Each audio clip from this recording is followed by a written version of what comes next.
കേരളത്തിൽ പുതിയ സർക്കാർ അധികാരമേൽക്കുന്നതിന് പിന്നാലെ കെ.പി.സി.സി. അധ്യക്ഷ സ്ഥാനത്തെ ചൊല്ലിയുള്ള പടയൊരുക്കം കോൺഗ്രസിൽ സജീവമാകുന്നു.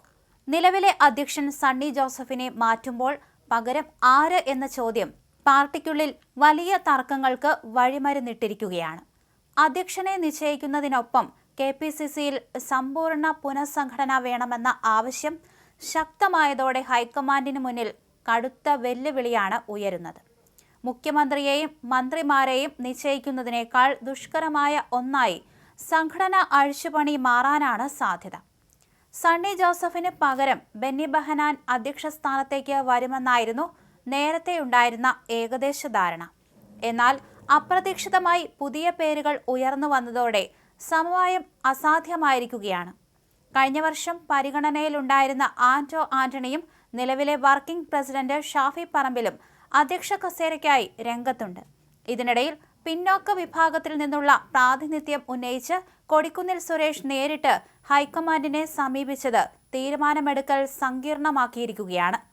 ഷാഫി പറമ്പിൽ കെ.പി.സി.സി. അധ്യക്ഷനാകാൻ സാധ്യത കൂടുതലാണ്. യുവാക്കളിൽ ഷാഫിക്കുള്ള പിന്തുണയാണ് ഇതിന് കാരണം. കെ.സി. വേണുഗോപാലിന്റെ അതിശക്തമായ ഇടപെടലുകൾ കേരളത്തിലെ പുനഃസംഘടനയിൽ പ്രതിഫലിക്കുമെന്ന് ഉറപ്പാണ്. തന്റെ വിശ്വസ്തരെ സുപ്രധാന സ്ഥാനങ്ങളിൽ പ്രതിഷ്ഠിക്കാൻ അദ്ദേഹം നടത്തുന്ന നീക്കങ്ങൾക്കെതിരെ ഹൈക്കമാൻഡിൽ പരാതികൾ പ്രവഹിക്കുന്നുണ്ട്. എ.ഐ. ഗ്രൂപ്പുകൾ സംയുക്തമായി കെ.സി. പക്ഷത്തിനെതിരെ നീക്കം നടത്തുന്നത് പാർട്ടിയിലെ ഐക്യത്തിന് പോറലേൽപ്പിക്കുന്നു. ഈ പശ്ചാത്തലത്തിൽ ഒരു സമവായ അധ്യക്ഷനെ കണ്ടെത്തുക എന്നത് ഹൈക്കമാൻഡിന് തലവേദനയായേക്കും. അപ്പോഴും കെ.സിയുടെ പിന്തുണയിൽ ഷാഫി എത്താനാണ് സാധ്യത. നിലവിലെ 3 വർക്കിംഗ് പ്രസിഡന്റുമാരും കെ.സി. വേണുഗോപാൽ പക്ഷക്കാരാണ്. ഇവരിൽ എ.പി. അനിൽകുമാറും പി.സി. വിഷ്ണുനാഥും മന്ത്രിസഭയിലേക്ക് എത്തുമെന്ന് ഉറപ്പായതോടെ സംഘടനാ തലത്തിൽ വലിയ വിടവ് രൂപപ്പെടും. ഒരേ സമയം ഭരണത്തിലും സംഘടനയിലും കരുത്തുറ്റ നേതാക്കളെ കണ്ടെത്തുക എന്നത് ഗ്രൂപ്പ് വൈര്യങ്ങൾ നിലനിൽക്കുന്ന കേരളത്തിലെ കോൺഗ്രസിൽ അത്ര എളുപ്പമല്ല. കെ.സി. വേണുഗോപാൽ പക്ഷത്തിന് പാർട്ടിയിൽ കൂടുതൽ നിയന്ത്രണമുള്ളത് എ.ഐ. ഗ്രൂപ്പുകളെ കൂടുതൽ പ്രതിരോധത്തിലാക്കിയിട്ടുണ്ട്. കെ.പി.സി.സിയുടെ ജംബോ പട്ടികയാണ് പുനഃസംഘടനയിലെ മറ്റൊരു പ്രധാന തലവേദന. ചരിത്രത്തിൽ ആദ്യമായി 13 വൈസ് പ്രസിഡന്റുമാരാണ് ഇപ്പോഴുള്ളത്. ഇവരിൽ വി.ടി. ബൽറാം, മാത്യു കുഴൽനാടൻ, എം. ലിജു തുടങ്ങിയ യുവ നേതാക്കൾ മന്ത്രിക്കുപ്പായമിട്ട് കാത്തിരിക്കുകയാണ്.